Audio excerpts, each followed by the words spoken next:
ठीक है। तो सबसे पहले ना यहाँ पे देखो, प्रश्न काफी शानदार है, बट एक चीज उन्होंने क्या बोली है, मैक्सिमम 4 इलेक्ट्रॉन मानने को बोला है आपको एक ऑर्बिटल में।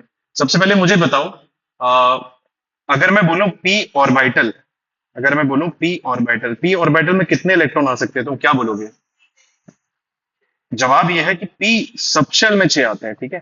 पी सबशेल में 6 आता है, तुम बोलोगे हैं, बात यह है ना, देखो तुम्हें एन एल एम तीनों चाहिए होते हैं टू डिफाइन ए ऑर्बिटल। जब आप एन और एल डिफाइन करते हो ना, इससे सबशेल डिफाइन होता है। जैसे एस सबशेल में एक ही ऑर्बिटल होता है, इसलिए कोई दिक्कत नहीं। पी सबशेल में तो 3 ऑर्बिटल होते हैं ना, ये ध्यान रखना है ना अपने को, ठीक है।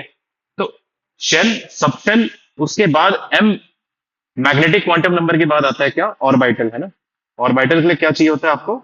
एन, एल और एम चाहिए होता है, ठीक है। ये समझ में आया आपको सबको? ठीक है। खैर एनीवे, इसके लिए देखो थोड़ा हमें बियॉन्ड जाना पड़ेगा ना, हमें थोड़ा और एक्सपैंड करना पड़ेगा। मैंने तुम्हें एक बात बताई थी कि हमें एफ ऑर्बिटल की जरूरत पड़ती है ना पीरियोडिक टेबल क्लासीफाई करने के लिए, बट ऑर्बिटल तो एफ के बाद भी हो सकते हैं ना। जैसे एल इक्वल टू 3 क्या था? एफ ऑर्बिटल था। तो अब हमें जरूरत पड़ेगी एल इक्वल टू 4 की। मैं लेट से उसको बोल देता हूँ जी ऑर्बिटल, ठीक है। उसको मैं जी ऑर्बिटल बोल देता हूँ। अब एल इक्वल टू अगर 4 है, तो इसमें नंबर ऑफ ऑर्बिटल्स कितने हो जाएंगे? एक जी सबशेल में, सॉरी माय बैड अगेन, मैं भी देखो सेम मिस्टेक कर रहा हूँ। इसको मैं बोलूंगा जी सबशेल, क्या बोलूंगा? जी सबशेल। इस जी सबशेल में ऑर्बिटल्स कितने हो जाएंगे? वो हो जाएंगे 2l+1। हमने ये सीखा है कितने हो जाएंगे? 9। क्योंकि इसमें मैग्नेटिक क्वांटम नंबर की वैल्यू जो होगी वो क्या क्या होगी? -4, -3, -2, -1, 0, +1, +2, +3, +4, राइट। कितने काउंट करो उसको, कितनी वैल्यूज होगी? 9 वैल्यूज होगी ना, ठीक है। हमें इसकी जरूरत पड़ेगी। अब फिर से देखो, वहीं शुरुआत वहीं से करनी है हमको, है ना। हमको वो डायग्राम बनाना है मस्त, वो हम बनाते हैं ना फर्स्ट क्लास एक डायग्राम, क्या? 1s, 2s, 2p, 3s, 3p, 3d, 4s, 4p, 4d, 4f, 5s, 5p, 5d, 5f, 5g पहली बार आएगा वैसे ही, 6s, 6p, 6d, 6f, 6g। तुम बोलोगे सर यहाँ पे 6h भी आ जाएगा ना ऑर्बिटल? एक्चुअली लिख दो, जरूरत नहीं पड़ने वाली है हमें उसके ना, वैसे ही आएगा। 7s, 7p, 7d, 7f और 7g। आगे लिखने की जरूरत नहीं है। 7h होगा, h के बाद क्या आता है? आई। ऐसे ऑर्बिटल्स आते जाएंगे ना मार्केट में, बट बात वही, हमें इनकी जरूरत नहीं पड़ने वाली। हमें जी तक यूज करना पड़ेगा, ठीक है। इस हाइपोथेटिकल केस के लिए हमसे पूछा क्या है, 8 पीरियड में कितने होंगे ना। 8 पीरियड होता है, पहली बात हमने तो पढ़ा है 8 पीरियड होता ही नहीं है हमारे लिए, है ना, राइट। जिस दिन डिस्कवर होंगे एलिमेंट्स उस दिन बात करेंगे 8 पीरियड के ना, और होंगे भी तो रेडियो एक्टिव होंगे, राइट। 8p, फिर 8d, फिर 8f, है ना, 8g। अब जरूरत पड़ने नहीं वाली, इसलिए मैं लिख नहीं रहा हूँ, ठीक है। अब समझो, ऐसा आएगा, एनर्जी लेवल ऐसी होगी, राइट, ऐसे फीलिंग होगी। अब जब मैं बोलूंगा ना, ध्यान से सुनना जो मैं बताऊंगा, ठीक है, उस चीज को ध्यान से सुनना। देखो, 8 पीरियड की शुरुआत कहां से होगी? 8s से होगी।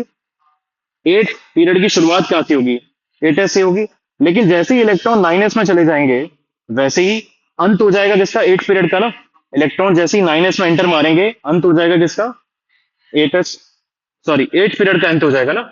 जैसे ही इलेक्ट्रॉन 8s में भरना शुरू हुए, स्टार्ट होगा 8 पीरियड।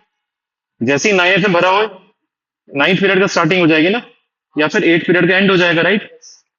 अब समझो, 8s में जब आप इलेक्ट्रॉन भरोगे, 8s में जब आप इलेक्ट्रॉन भरोगे, उसके बाद आप कहां पे भरोगे 8s के बाद? देखो 8s, 7p, 6d, 5f की तो बराबर है n+l, इसलिए हम 5f में पहले भरेंगे, फिर 6d में, फिर 7p में ना, फिर 8s में, राइट। बट 8s के बाद कहां भरोगे? तो अगले n+l पे जाओगे। अगला n+l क्या? 5d, फिर 6f, फिर 7d, फिर 8p। लेकिन अगला क्या आएगा इसके बाद? इसके बाद अगला आएगा 9s, है ना, क्योंकि 9s यहाँ पे आता है ना, इस डंडी में आएगा 9s, है ना। तो 8p के बाद आप 9s में जाओगे, राइट। 8p के बाद आप 9s में जाओगे, खत्म ना 8 पीरियड। हमें सोचने की जरूरत है क्या वहां पे? नहीं ना। तो हमारे लिए ना 8 पीरियड में क्या क्या होगा हमारे लिए मार्केट में? होगा 8s होगा, नहीं, 8s होगा, 5g होगा, 6f होगा, 7d होगा, 8p होगा, और उसके बाद क्योंकि 9s आ जाएगा तो वहीं पे खत्म ना 8 पीरियड। हमें बेसिकली इन ऑर्बिटल्स में इलेक्ट्रॉन भरने हैं। अब सबसे पहले ऑर्बिटल्स काउंट कर लेते हैं कितने हैं 8 पीरियड में। 8 पीरियड में ऑर्बिटल्स कितने आएंगे? तो 8s से एक आएगा, 5g से, जब 8p से काउंट कर लेते हैं, 8p से 3 आएंगे, 7d से 5 आएंगे, एफ से 7 आएंगे, इससे कितना आएगा 9। अब हमारे पास सम क्या आ गया, 1 + 3 + 5 + 7 + 9, इसका सम होगा 5 का स्क्वायर 25। तुम बोलोगे हैं सर ये क्या हो गया, तो सीक्वेंस सीरीज का देखो एक सिंपल सा फंडा है। अगर आप ऐसी सीरीज कभी भी देखते हो ना, तो उसमें जितने नंबर ऑफ टर्म्स है उसका स्क्वायर होता है सम, ये ठीक है। काउंट करके देख लो, कोई मैजिक नहीं है, तुम्हें नहीं भी आता कोई दिक्कत नहीं, सिंपल काउंटिंग करनी है, ठीक है। तो तुम्हारे पास कितने हैं, तुम्हारे पास 25 ऑर्बिटल्स है, इधर क्या है, 25 ऑर्बिटल्स है। हाँ, अभी हमसे अगर वो हाइपोथेटिकल केस भी नहीं पूछते ना कि एक ऑर्बिटल में 4 इलेक्ट्रॉन भरने हैं, तो आंसर कितना होता। अगर मैं तुमसे नॉर्मल सेंस में पूछूं, एक ऑर्बिटल में 2 इलेक्ट्रॉन आ सकते हैं ना, पॉली ने बोला था, right, poly is exclusion principle, right. अगर मैं तुमसे पूछूं नॉर्मल, अगर 8 पीरियड होता जेनरिक अपना नॉर्मल वाला, तो उसमें कितने एलिमेंट्स आ जाते, 25 × 2 हो जाते ना, कितने होते, 50 एलिमेंट होते। बट ये तो तब होता ना जब जनरल केस होता, ये कौन सा स्पेशल केस है ना, तुम्हें बोला है सामने से कि 4 इलेक्ट्रॉन ले लो, अब बोला है तो चुपचाप मानोगे ना, कितने हो जाएगा आंसर, 25 × 4 कितना हो गया, 100। अब मुझे बताओ ऐसे ही हम 9th पीरियड में निकाल सकते हैं कितने होंगे, 9th पीरियड में कैसे निकालेंगे, देखो 9s से भरना शुरू होगा, फिर 6D, फिर 7F, फिर 8D, समझ रहे हो ना, ऐसे ही करना है एकदम, उसको खुद से करना, ठीक है। खैर ये आंसर समझ में आया, इसका आंसर क्या हो गया, 100, समझ में आया। तो क्वेश्चन अच्छा है, डिफिकल्ट नहीं है, अच्छा है, एक बार समझ में आ गया, ऐसा कभी नहीं हो गया तुमसे ना हो सॉल्व, है ना, ये वाला बात समझ में आई।